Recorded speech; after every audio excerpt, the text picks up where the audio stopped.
Hey there, Agile Adventurer. Just a quick question.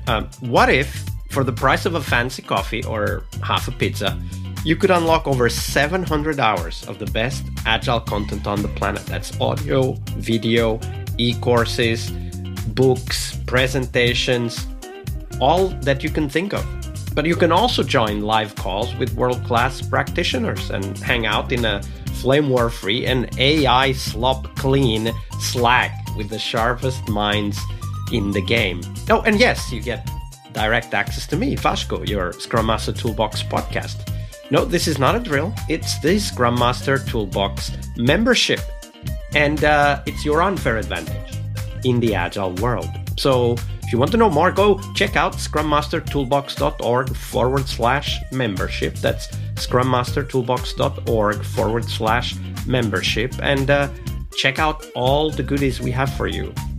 Do it now. But if you're not doing it now, let's listen to the podcast.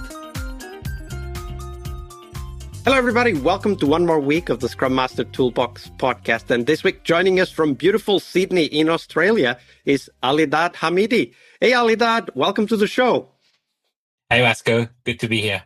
Absolutely. So Alidad is a strategic advisor in human-centered transformation, focused on organizational design for autonomy, ownership, and impact. He calls himself a recovering agility coach, and I'm sure we'll talk more about that. And he draws on years across delivery and coaching roles to help build organizations truly fit for humans, resilient, adaptive, and designed for people, not just processes. So, Alidad, that was a short intro. Tell us a little bit more about yourself and how did you end up becoming a Scrum Master?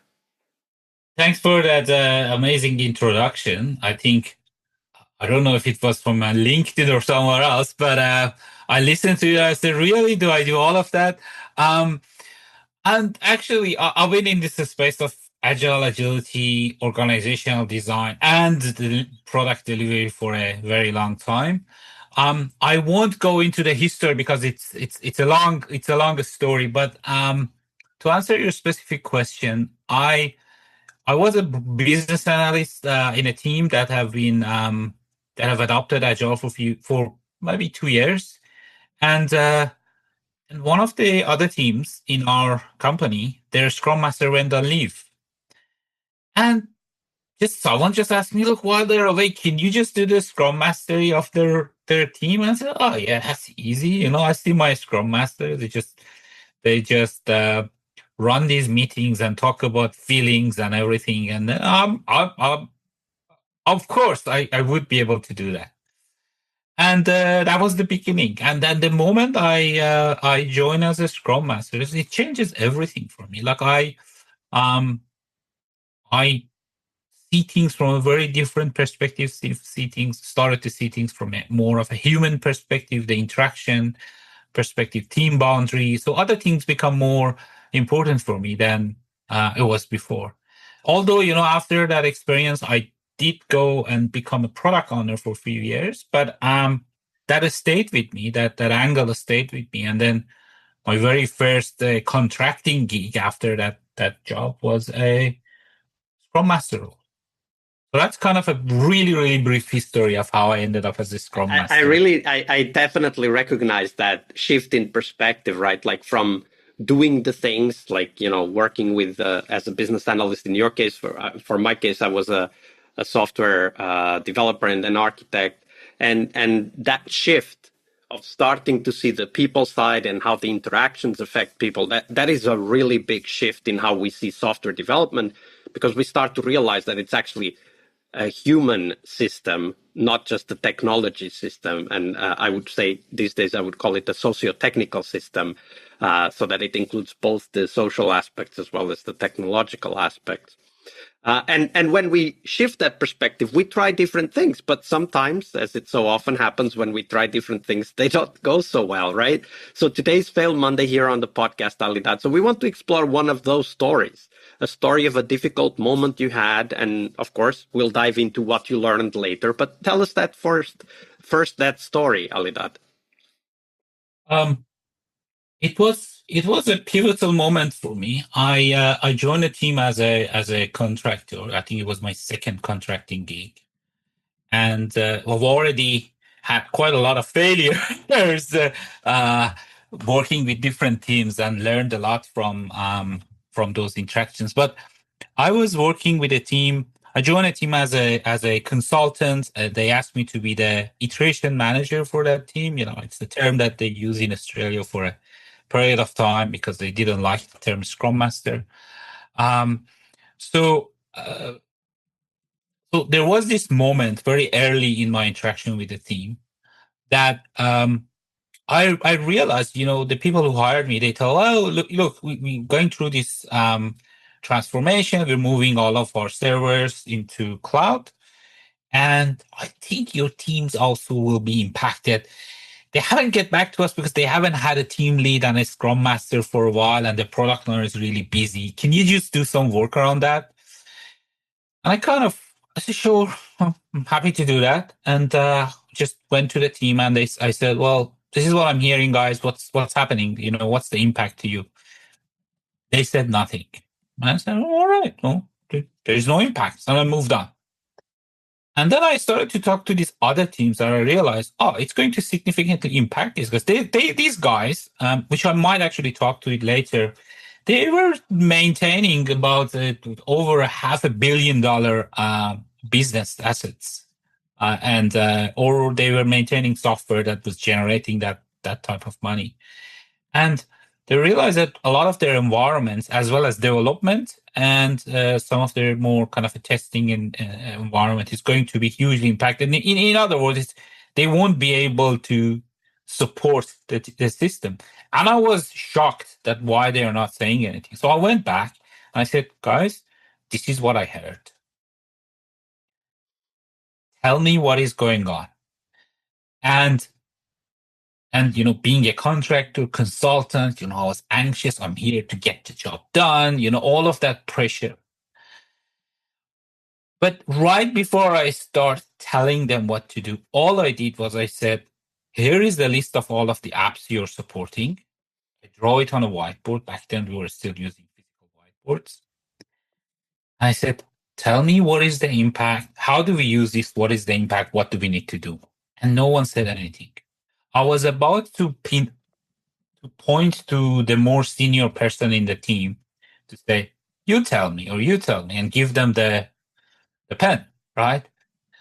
I hold back. And that was probably the longest silence I ever had.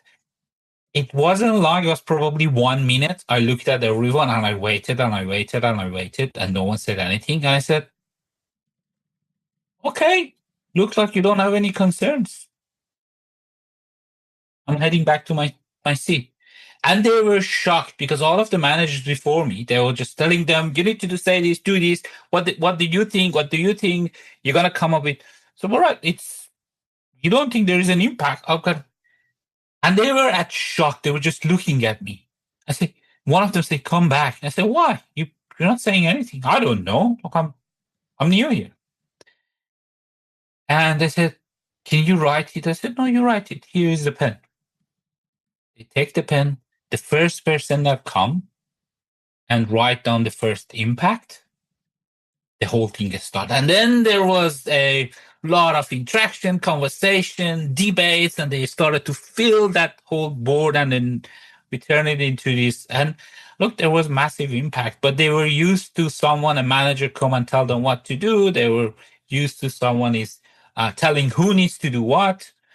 And I didn't do it. So my initial failure, I just ignored it and I moved on. But the second time, the way I recovered from it, I purposefully designed a moment of silence. And I use that a lot going forward, especially when I work with other team coaches or leaders, and I help them to help their team to become high performing and self-managing. I specifically talk about staying in the anxiety of being silenced. Do not interrupt the team. Put the question there, let them come up with a solution. It is very hard, but very effective. So I want to believe that one moment of silence was the only thing that really, kind of shifted the team's perspective and attitude. But I'm guessing it wasn't just that moment of silence, right? Like there's that moment of silence, which is maybe kind of the tipping point when the team finally takes ownership of their work. But what were some of the other things that you were doing meanwhile, ahead, before that moment of silence, that you think also had an impact during that moment of silence? I think very, very basic things. Like I took them out for a lunch. We had a team lunch a few times before that. Once in a while, sometimes there was a moment that we kind of had a failure in one of our support tickets, and they were used to the manager come and shout at them. I actually stood and say, look, I went in and talked to the product owners, talked to the systems owner and the leaders. I said, we can either stop blaming the team or we can actually find out what's going on and get it fixed. They can fix it. They kind of started to see that I do care about them, right? I wasn't there to just tell them what to do and blame them, but it wasn't enough. Like, it was just the beginning. It was very early days in my working with the team. But I think I feel that helped them to begin to trust me. And when they see me just leaving, they kind of started to believe that I'm not there to tell them how to do their job, right? And I think that storyline is really important for us to hear, because it's not just that one moment. It's not just that one action. It's all of the small interactions that we bring into the team, right? Because if you had, as opposite to that moment, if in the other moments you had been telling them what to do and organizing their work for them, of course, at that moment, they would be lost, right? Like they were lost in the end, but they would be even more lost, and they probably wouldn't take up the pen and start writing what they thought. So I think that this is a great story, because it highlights that moment of change, that tipping point, if you will. But as you just related, it also highlights that this is something we prepare from day one, right? Like the attitude we bring in has an impact in that moment of silence. Absolutely. You mentioned socio-technical system. I don't know if we will get a chance to talk about it maybe in other days, but one of the approaches I specifically used a lot in open system theory, which is the evolution of socio-technical system. Socio-technical system was initially created by Eric Tristan and Fred Emery. Fred Emery and Marilyn Emery are Australian. When they come back to Australia, they continue developing the socio-technical systems and transformed it into open system theory. In fact, 2 years ago, I did a master class with Marilyn Emery. She's 85 years old, and we're also planning to hopefully in November go down to Canberra and meet her again. So maybe we can talk about. I'm sure it will come up. But I'll put the link to those two aspects, socio-technical system and open system theory, in the show notes for those interested in knowing more. Thank you for sharing that story, Alidad. No problem. Thanks for the question. All right, I hope you liked this episode. But before you hit next episode, here's the deal. This podcast is powered by people like you, the members who wanted more than just inspiration. They wanted real tools and real connection to people who are practicing Agile every day. We're talking access to over 700 hours of Agile Gold, CTO-level strategy talks, summit keynotes, live workshops, e-courses, deep dive interviews, books, and if you're into No Estimates, we got the pioneers of No Estimates in those deep dive interviews as well.